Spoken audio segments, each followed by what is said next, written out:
Hello everyone, this is Hivis Harry here and welcome back to my realistic settlement series, where today we are going to be looking at my now completed Graygarden Settlement. Right, okay, just to give you an idea of the scale of this place. It can be deceptively small when you first start building, but as you can see it does get larger and larger the more you build. I think it's due to its verticality, if anything.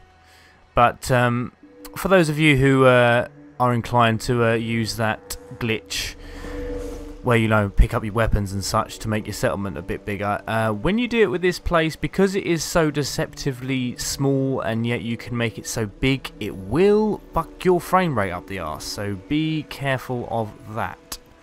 I'll try and make this video as smooth as possible obviously, but yeah, we'll see how we do. At the moment you're looking at my little guard house, a little lookout post, with some various guard towers, swinging light turrets and such. Up there is more the lookout area, and down here, this is where a couple of them like to go to bed, get some clothes out the drawer, that sort of thing. Okie dokie, I think that's enough of this place. I really like how this place is kind of built into the side of the hill. I've seen quite a lot of these places around Fallout 4 where they're kind of built into the side of mountains and things. I really wanted to create sort of one on a bit of a larger scale for this one. If we come up here, we see one more guard and her guard tower, and a little place for them to all chill out, have some Brahmin bacon, that sort of thing. Okie dokie, onwards. Over here, if you're wondering why this place is so sort of open, this bit. I mean, I know I've got the gate down there and stuff. If you're wondering why this bit's so open, and obviously there's a random Brahmin trough, sort of lights and stuff around here, is because this is where the provisioners like to come through with their Brahmins. So I like to keep this place a bit open, so they've got places to move and that sort of thing. Oh, excuse me. Right, let's take a little look at the pub in the actual garden bit of Graygarden. For those of you who came off my last video, I did, put their plants back so they're not wandering around aimlessly with no purpose in life. Yes, anyway, pub or bar. This is the beautiful bar lady, and that's it in its entirety. I like to call it the Graygarden Bar and Grill. And over here on the pier, as I'm sure you saw when I was walking around the settlement, is a nice little pub at the end as well. For those who appreciate a view, wouldn't be a bad place to come, I must admit. Anyway, moving on swiftly.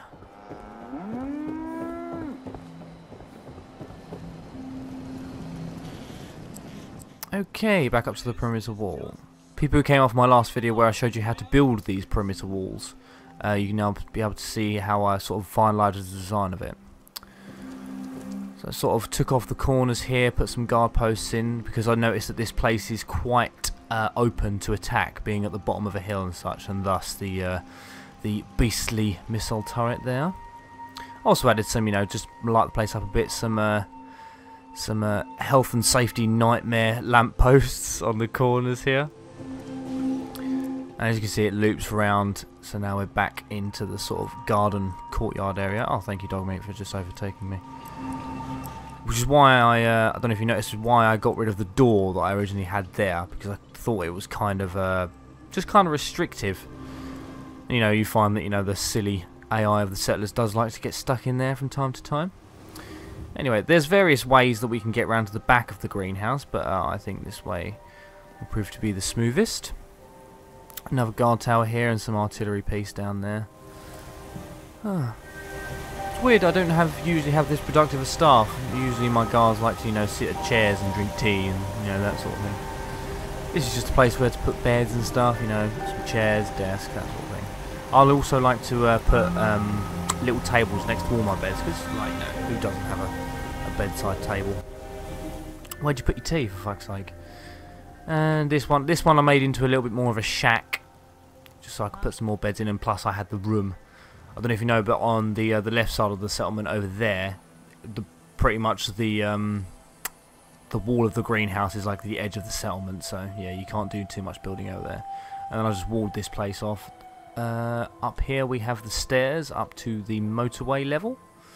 tried to make them looking as sort of shitty and sort of cobbled together as possible, while also making them look actually sort of structurally sound. So as in, like, you know, they're made of driftwood, but you can still safely walk up and down them, if you know what I mean.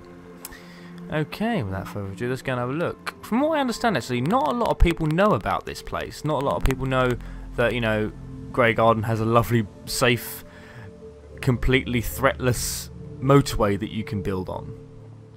So, yes. Let me know about this staircase, actually. Let me know if you have any better ideas about it. You know, I did fuck around for a while with, like, you know, concrete blocks, that sort of thing, trying to place different items to make it look shitty, but, you know, let me know in the comments. This is the kitchen. Thought I'd put the kitchen up here out of harm's way. And over here, this is the caravan, which I actually managed to glitch a doorway and door into. We can just run up in here, and we have a couple of beds over there, as you do in a caravan. And a little shop where this rather rough and ready looking lady probably sells her goods, probably stolen, it being a caravan. And over here, for those of you who are wondering why I built this bridge instead of just using the road to get around, as you can see there's a little break in the K-rail over there. I just found it to be more NPC friendly. I found that they sort of, you know, just wandered over here and fell down there and, you know, not died, but sort of just, like, you know, like what they do, fucking lie around on the floor for a little bit until they recover. Oh, excuse me. And over here, this is sort of the entrance to the upper level of the motorway. A nice little windmill generator over there. This place is quite homely. Still rather shoddily built, but I tried to put, you know, windows and stuff where I could, because there is a lovely view out here. So it'd be wrong to sort of shut it off from the world, as it were. As is over here, actually. I tried to put as many windows as was realistic as possible around here, because you do get a nice high up view of that lovely house down there and that stuff. So, yes. Anyway, moving on swiftly. Over here we have the top level of the settlement. I tried to utilise these containers to put various bits on.